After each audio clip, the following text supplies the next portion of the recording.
Well, this is depressing. As you can see, pretty much all the snow is gone.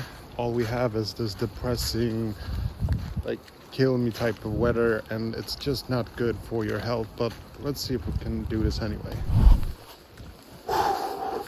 It's damn cold. Okay, so today's video we're going to be talking about the Sony ZV-2, which I know it hasn't been released yet, but I've been using the Sony ZV-1 for quite some time now.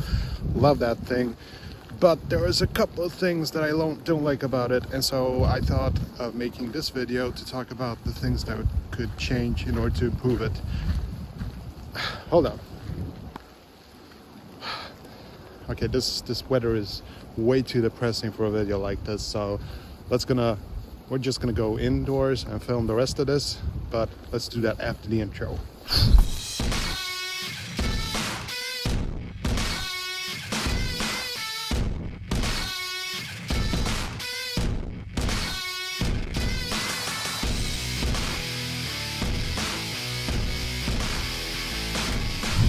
So in this video, I wanted to talk about the Sony ZV-1, and this camera is really amazing. I really enjoy using it. It's got a lot of very nice features that I really enjoy, but there are a couple of things that I don't like about it, and I do have a request. So Sony, if you're listening, I do have 4 suggestions, things that I think your customers would really enjoy if you can put these features in the ZV-2. Okay, so this is sort of my wish list for the Sony ZV-2. And I've narrowed it down to only 4 things actually, just to keep things simple. I mean, I can, make a longer list, but let's face it, if you put down these 4 things, I'm telling you, it's gonna replace a lot of camera gear out there. I'm pretty certain of it.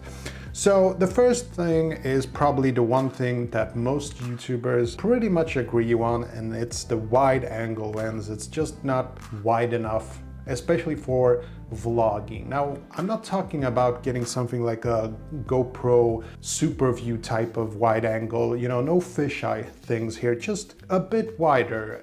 If we compare it to something like a full frame, then I would have something like the equivalent of 24 millimeters. That would really be awesome. There are some YouTubers out there that like 16 millimeter, but for me, I think 24 is the sweet spot. It makes the face look beautiful, nice and shiny, and so I would say just make it the equivalent of 24 millimeter. That would be really, really awesome. I'm sure you already heard about this complaint a lot, so I'm expecting to see it in the next version of this beautiful camera. The second one, and I'm being a bit picky here, and it's not for everyone. Most people don't need to shoot in slow motion. Now, I love the slow motion capabilities of this thing. The 960 frames per second, the settings, the things that you can do with this camera in terms of slow motion is fantastic. But if I could make one small suggestion, it would be 4K 60. Because 4K 60 means that you can do these beautiful cinematic B-roll shots. And I do it a lot on most of my videos. And so I would really like to have 4K 60 frames per second. Just that, nothing wild and crazy. It doesn't have to be 4K 120, just 4K 60. That will make me super happy. That will make me upgrade this camera. The third thing, and this may sound kind of picky, but micro USB, that's very old school. This camera is not brand new, but micro USB, no, it needs to be USB-C. That's just the way things are. Most smartphones, like I'm telling Apple for years, you have to switch it up to USB-C. USB-C is the standard that most people want, and we definitely need it here. You don't want to have to carry a lot of cables and stuff like that. Just get us the USB-C. That would be just perfect, okay?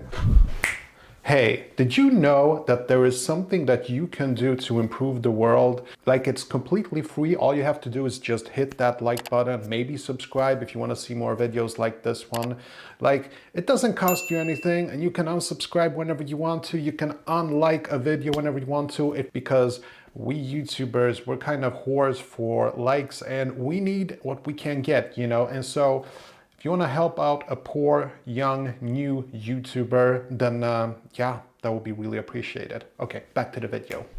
Now, Number 4 on my list, this is kind of important, the battery life. Let's be honest, the battery life on this thing is not good. Like, it's GoPro bad, and I would even argue that GoPro in some situations has better battery life, which is weird because it's a lot smaller, but the battery on this thing is actually more powerful, and especially with the new GoPro and Duo batteries, this thing actually does have better battery life than the Sony ZV-1. Now, granted, I will admit that it does have more moving parts with the zoom lens and everything, but even if you don't touch it, I mean, you can pretty much only record for about an hour in 4K. I would like to see at least 2 hours of recording. Now, it's not because I want to be able to shoot 2-hour videos. It's not about that. It's more about if you want to have a camera that you can just film all day, I don't want to have to stuff my pockets with spare batteries and stuff like that. So having a bigger battery, like, it will be so great. Now, understand, like, there are physical limitations to this thing. So I know physically speaking, it could be difficult, but come on, GoPro did it. You can do it too, you know what I mean? Like, just a small request from my side, just a humble YouTuber, just always looking for the perfect camera. And I believe that if you do these 4 things, then the ZV-2 will be my #1 camera. And that's even comparing it to my full frame camera, you know, so you really need to put it in there. Okay, that's all I have for today. Hope you enjoyed this video, and I'll see you in the next one. Take care.